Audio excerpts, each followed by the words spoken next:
नमस्कार, बहुत स्वागत है आपका डेली 24 भारत में। मैं हूं आपके साथ अनीता शर्मा और शुरुआत करते हैं देवभूमि स्पेशल की। केंद्रीय स्वास्थ्य मंत्री और पूर्व राष्ट्रीय अध्यक्ष बीजेपी के जेपी नड्डा जो हैं वो उत्तराखंड पहुंचे हुए हैं, जहां पर उनका भव्य स्वागत किया गया। उत्तराखंड बीजेपी ने आगामी विधानसभा चुनाव की तैयारियां जो है वो तेज कर दी है और इसके मद्देनजर जेपी नड्डा जो है वो उत्तराखंड पहुंचे हुए हैं और बैठक की अध्यक्षता जो है वो खुद राष्ट्रीय अध्यक्ष जेपी नड्डा करेंगे। और इसके साथ ही विधानसभा चुनाव को लेकर ये जो दौरा है बेहद ही अहम माना जा रहा है। जीत की हैट्रिक लगाने के लिए बीजेपी ने सियासी रणनीति का परवान चढ़ाना शुरू कर दिया है। कोर कमेटी की बैठक में भी मुख्य तौर पर विधानसभा चुनाव का ही एजेंडा रखा गया है, जिसमें तय किया जाएगा कि बीजेपी अगले चुनाव को किस तरह से लड़ेगी, क्या मुद्दे होंगे, विधानसभा से लेकर बूथ स्तर तक की रणनीति क्या होगी और ये भी तय किया जाएगा कि हर कार्यकर्ता जनता के बीच कैसे पहुंचेगा। हाल ही में बीजेपी ने प्रदेश में पहले चरण का सर्वे करा लिया है, इस लिहाज से भी कोर कमेटी की बैठक काफी अहम है। तो वहीं 14 फरवरी 2019 को पुलवामा कश्मीर में शहीद हुए 40 शहीदों को लेकर आज अल्मोड़ा में श्रद्धांजलि कार्यक्रम का आयोजन किया गया है, जिसमें एसबी के कमांडर और बीसी जोशी सैनिकों ने उनको श्रद्धांजलि दी और इस दौरान अल्मोड़ा नगर के नागरिकों और राजनीतिक दलों से जुड़े लोगों द्वारा भागीदारी की गई और इन 40 शहीदों को पुष्प अर्पित कर श्रद्धांजलि दी गई। आपको बता दें कि 14 नवंबर 2019 को भारत के कश्मीर में पुलवामा में 40 सैनिक शहीद हो गए, जिनको श्रद्धांजलि कार्यक्रम 14 फरवरी को आयोजित किया जाता है। आयोजन जो है वो मनोहर सिंह नेगी ने कहा है कि आज के दिन पुलवामा में शहीद हुए 40 सैनिकों को अल्मोड़ा की जनता सैनिकों द्वारा श्रद्धांजलि दी गई और उनका बलिदान हिंदुस्तान हमेशा याद रखेगा। ये आप सभी जानते हैं कि 2019 में 14 फरवरी के दिन सीआरपीएफ के 40 जवान पुलवामा में शहीद हो गए थे, तो उनकी याद में, उनकी स्मृति में आज हम उनको श्रद्धांजलि दे रहे हैं। आप जानते हैं कि कोई भी किसी घर परिवार का व्यक्ति मरता है तो अपने परिवार के उस आत्मा के लिए शांति मांगता है। आज हम अल्मोड़े के सारे निवासी, हम सभी यहाँ के एडमिनिस्ट्रेशन, यहाँ के नेता और पैरामिलिट्री के रिटायर्ड लोग उनको श्रद्धांजलि अर्पित करने के लिए यहाँ पे आए हुए हैं और हम सरकार से यही कहते हैं कि पैरामिलिट्री के जो लोगों को शहीद का दर्जा नहीं दिया गया है, उनको शहीद का दर्जा दिया गया है और उन परिवारों को भरपूर सहायता की जाए जिनके बेटों ने अपनी जान को देश के लिए न्यौछावर कर दी है। वहीं खटीमा में ईसाई समाज के लोगों ने राष्ट्रपति और मुख्यमंत्री को संबोधित ज्ञापन में संवैधानिक अधिकारों की रक्षा की अपील की। खटीमा क्षेत्र में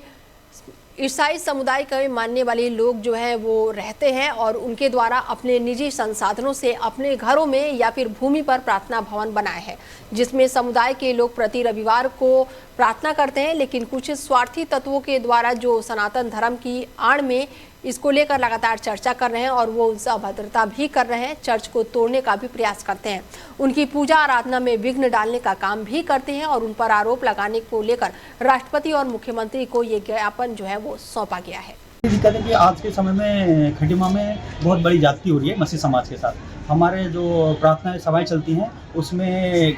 जो भी आरएसएस बजरंग दल से संबंधित लोग हैं वो जाते हैं और वहाँ हुड़दंग करते हैं, वहाँ बदतमीजी करते हैं हमारे महिलाओं और आदमियों के साथ और उसके बाद उल्टा हमारे लोगों के ऊपर ही उल्टा मुकदमा दायर किया जाता है। ये इनके अभी 3-4 जगह इन्होंने ऐसा कांड किया। पहला तो खटीमा मेलाघाट में चर्च तोड़ दिया, लास्ट टाइम फिर हमारे सिधारी जी पे मुकदमा किया 24 अक्टूबर को। उसके बाद खितल संडा खाम में अनिल भाई खड़े हैं, इनके जो प्रार्थना सभा चलती है इनके ऊपर अटैक हुआ। उसके बाद क्या नाम है ओम प्रकाश जी हैं और इधर क्या नाम है ये महेश भाई है, इनके चर्च पे इसी संडे की बात है ये जाके महिलाएं और बच्चों से बदतमीजी करें। किसी भी जाति धर्म के लोगों के अगर प्रार्थना दुआ कोई भी पूजा पद्धति चल रही है उसमें जाके विधान नहीं डालना चाहिए, ये कानूनी अपराध है। इवन जब ये विधान डालते हैं, इवन जब ये फिर पुलिस जाती है, पुलिस उल्टा हम पे कार्रवाई करती है, उनके खिलाफ कोई कार्रवाई नहीं करती है। पुलिस दबाव में काम कर रही है। आज की तारीख में हम ये कहना चाहते हैं पुलिस दबाव में काम ना करे, क्योंकि आने वाले समय में कि अगर अभी ये सारे जितने लोग भी हैं जो भी आस्था रख रहे हैं ईसा मसीह के ऊपर, आने वाले समय में उनके साथ ऐसी जाति हुई तो ये और कोई गलत कदम उठा सकते हैं। तो इसके लिए आपको सोचना है इस पे और सरकार को भी सोचना है और लोगों को सोचना है इस पे ऐसा काम नहीं हो, क्योंकि हमारा समाज शांतिप्रिय समाज है और हमेशा वो हर समाज को साथ लेके चलने वाला समाज। अभी ये रमेश कुमार मैक्स मसीह शांति सेना कुछ लोग आए थे जिन्होंने कि एक महामहिम राज्यपाल महोदय को संबोधित एक ज्ञापन दिया, जिसमें इनके ईसाई समुदाय के लोगों को निशाना बनाकर ईसाई समुदाय के चर्चों पर हमला कर समुदाय के व्यक्ति को झूठे केसों में फंसाकर जेल भेजने के संबंध में ज्ञापन दिया गया है। इनका कथन ये है कि जो हम ईसाई समुदाय के लोग हैं, संडे के दिन प्रार्थना कर रहे हैं चर्च में,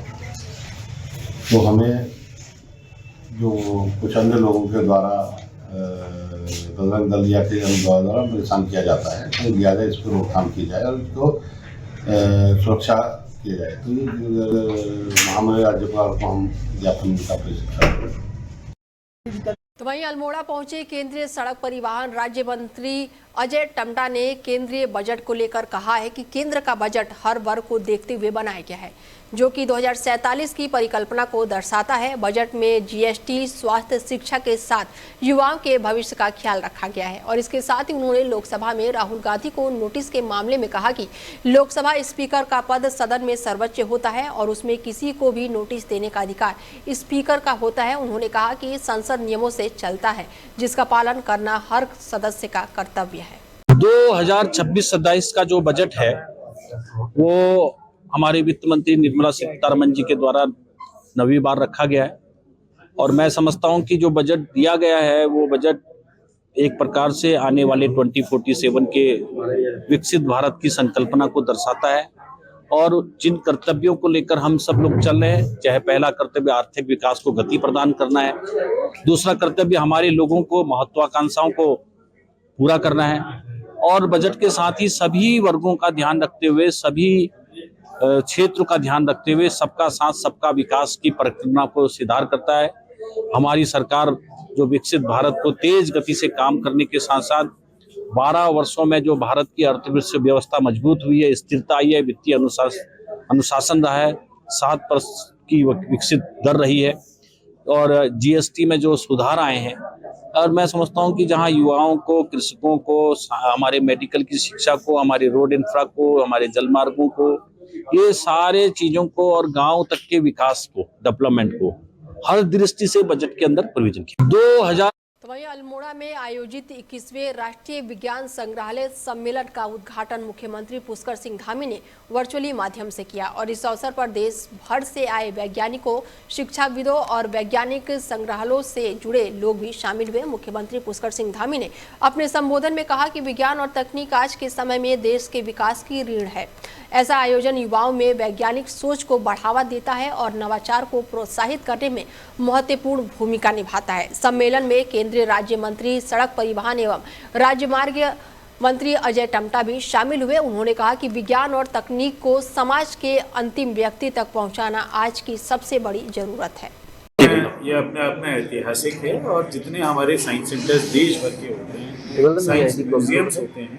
उसके डायरेक्टर जनरल, उसके जितने अध्यक्ष हैं वो उत्तराखंड में और अल्मोड़ा में और मानसखंड में एकत्रित हुए हैं। तो आप समझिए कि देश के साइंस सेंटर्स के फ्यूचर की बात है, भविष्य के किस तरह से होंगे, क्या नवाचार होगा, उसके लिए अपने आप में एक बहुत ही महत्वपूर्ण इसका आयोजन किया गया है। और ये 21वीं कॉन्फ्रेंस है, प्रतिवर्ष होती है देश के किसी न किसी स्थान में। इसमें पूरे हिमालयी राज्यों से तो नहीं, इसके अलावा चाहे वो राजस्थान से हों, चाहे वो बेंगलुरु से हों, आंध्र से हों, तो पूरे देश भर के इसमें हमारे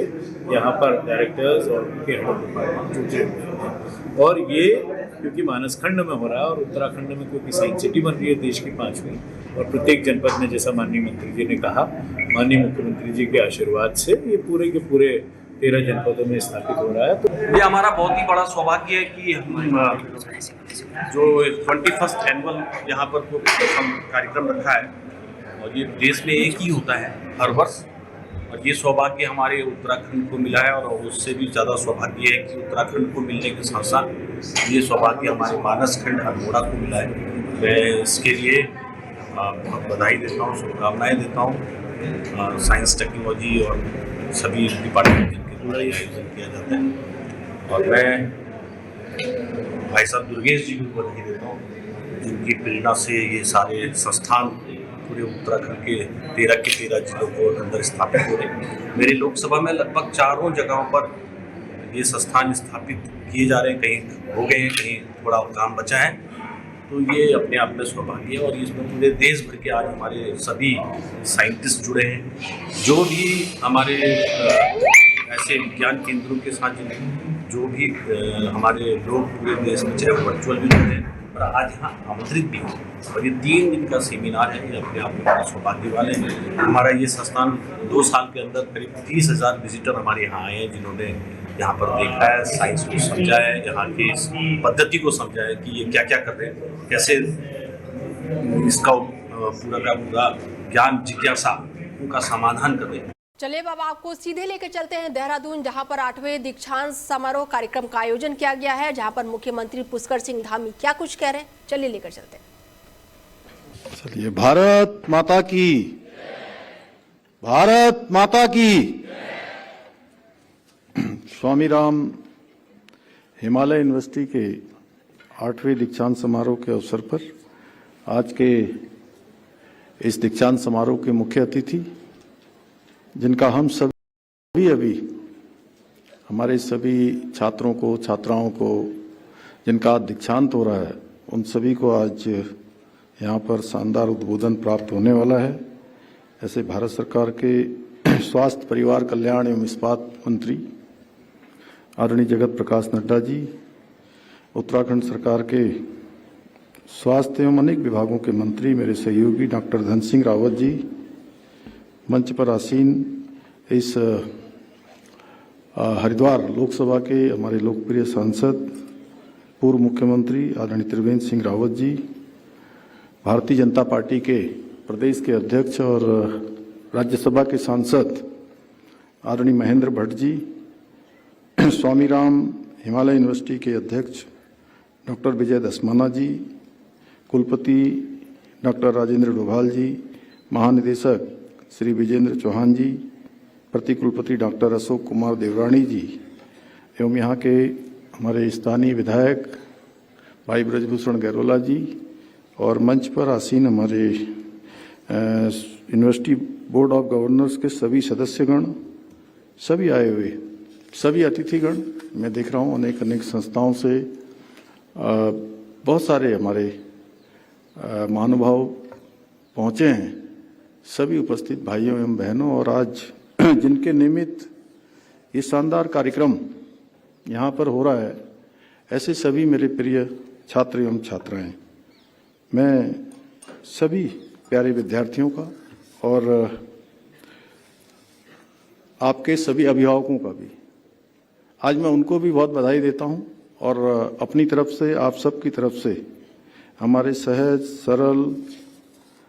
और जिनके नेतृत्व में भारतीय जनता पार्टी देश दुनिया की सबसे बड़ी पार्टी बनी, ऐसी सादगी और विनम्रता के प्रतीक, दृढ़ संकल्प के धनी हमारे मार्गदर्शक आदरणीय जगत प्रकाश नड्डा जी का देवभूमि उत्तराखंड की समस्त देवतुल्य जनता की ओर से हार्दिक स्वागत एवं अभिनंदन करता हूं। साथ ही मैं इस अवसर पर स्वामी राम हिमालयन विश्वविद्यालय के 8वें दीक्षांत समारोह में medical, nursing, allied health sciences, yoga sciences, bio sciences तथा इंजीनियरिंग एवं मैनेजमेंट जैसे विषयों पर डिग्री प्राप्त करने वाले सभी विद्यार्थियों को भी मैं आज बहुत बधाई देता हूं, शुभकामनाएं देता हूं। और मेरे लिए बहुत हर्ष का विषय है कि आज मुझे देश के यशस्वी केंद्रीय स्वास्थ्य एवं परिवार कल्याण मंत्री एवं मेरे प्रेरणा स्रोत आदरणीय जगत प्रकाश नड्डा जी की प्रेरणादायी उपस्थिति में आप सभी के बीच आज इस भव्य समारोह में उपस्थित होने का शुभ अवसर प्राप्त हो रहा है। आज आदरणीय प्रधानमंत्री जी के मार्गदर्शन में और आदरणीय नड्डा जी के कुशल नेतृत्व में देश में चिकित्सा एवं स्वास्थ्य व्यवस्था को सशक्त एवं सुलभ बनाने की दिशा में अनेक ऐतिहासिक कार्य किए जा रहे हैं। आज आपके नेतृत्व में देश में आयुष्मान भारत जैसी विश्व की सबसे बड़ी स्वास्थ्य सुरक्षा योजना प्रभावी रूप से लागू की जा रही है। ये योजना आज देश के असंख्य परिवारों के लिए एक सुरक्षा कवच सिद्ध हुई है और उन्हें संकट की घड़ी में आर्थिक और मानसिक संबल प्रदान कर रही है। आज देश भर में विभिन्न स्वास्थ्य संस्थानों की स्थापना के साथ साथ आधुनिक चिकित्सा इंफ्रास्ट्रक्चर के निर्माण तथा स्वास्थ्य सेवाओं की डिजिटलीकरण के दिशा में अभूतपूर्व रूप से कार्य किए जा रहे हैं। इसके अलावा आपके द्वारा उत्तराखंड में स्वास्थ्य सेवाओं को सशक्त बनाने की दिशा में भी विशेष रूप से सहयोग प्रदान किया जा रहा है और हम कभी भी कोई भी बात राज्य के हित में, राज्य की जरूरतों के मुताबिक, यहाँ के आवश्यकताओं के लिए आपके पास जब भी जाते हैं आप हमेशा बढ़ चढ़कर हमारा सहयोग करते हैं और हमारी योजनाओं को हमेशा स्वीकृति प्रदान करते हैं। इसके लिए मैं उत्तराखंड की समस्त जनता की ओर से आपका आभार व्यक्त करता हूं। भाइयों बहनों, परम श्रद्धेय स्वामी जी ने मानव सेवा को अपने जीवन का परम ध्येय बनाते हुए देहो देवालय प्रोक्तः जीवतेव सनातना, अर्थात यह मानव शरीर एक मंदिर है और इसमें निवास करने वाली आत्मा ही शिव है के सिद्धांत को जीवन में उतारा, व्यवहार में उतारा और उन्होंने भारतीय आध्यात्मिक परंपरा और आधुनिक विज्ञान के मध्य एक सशक्त सेतु का कार्य किया, जिसके बारे में अभी डॉक्टर विजय दसमाना जी ने बहुत कम शब्दों में गागर में सागर भरने का काम किया। स्वामी जी ने अमेरिका में Himalaya institute of yoga science and philosophy की स्थापना कर योग, ध्यान और भारतीय दर्शन को वैज्ञानिक दृष्टिकोण के साथ विश्व पटल पर प्रतिष्ठित किया। आज उनके द्वारा रोपित हिमालय इंस्टीट्यूट हॉस्पिटल ट्रस्ट एक विशाल वट वृक्ष के रूप में विकसित होकर लाखों लोगों को सेवा देने का काम कर रहा है तथा आधुनिक शिक्षा को भारतीय संस्कारों और परंपराओं से जोड़ने का अतुलनीय कार्य कर रहा है।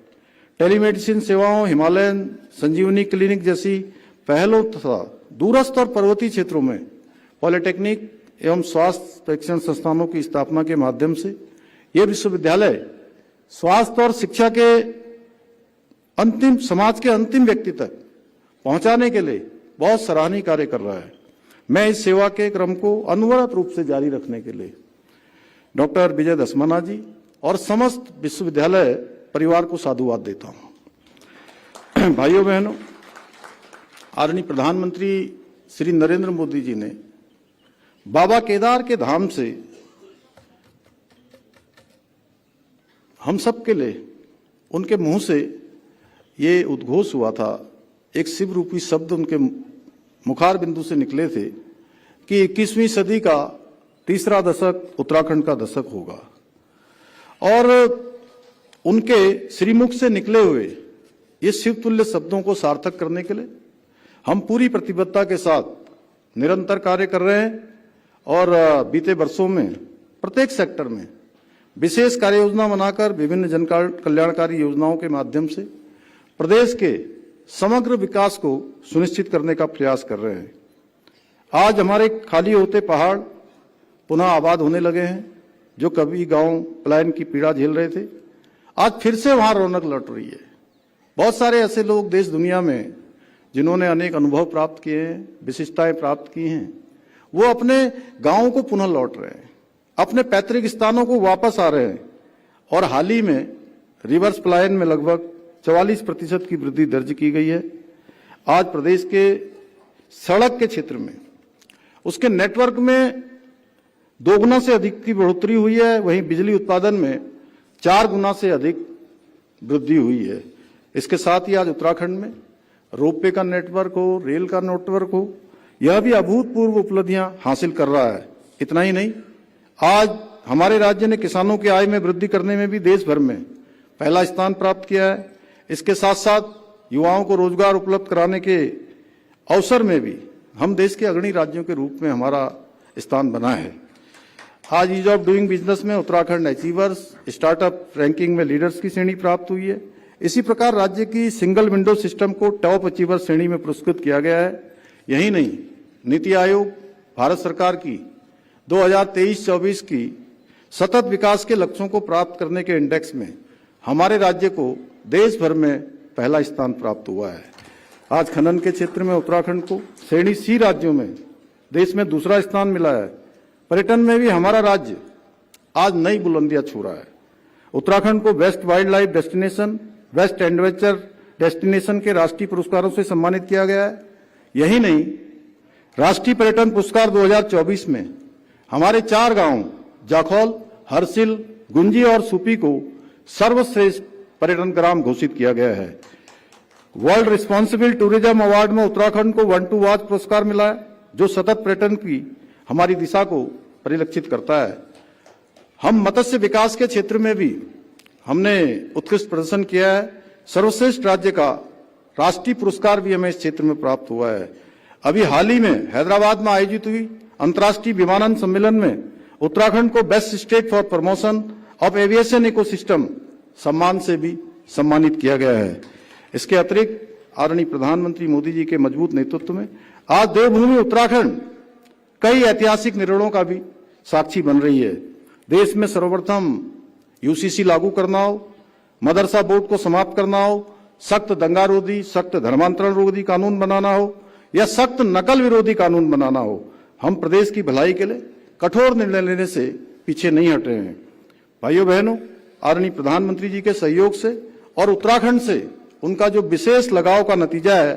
कि हमारा राज्य इन सभी ऐतिहासिक उपलब्धियों को हासिल करने में सफल रहा है। आज के इस अवसर पर मैं आप सभी युवा साथियों से आह्वान करता हूं कि आप अपनी शिक्षा और प्रतिभा को केवल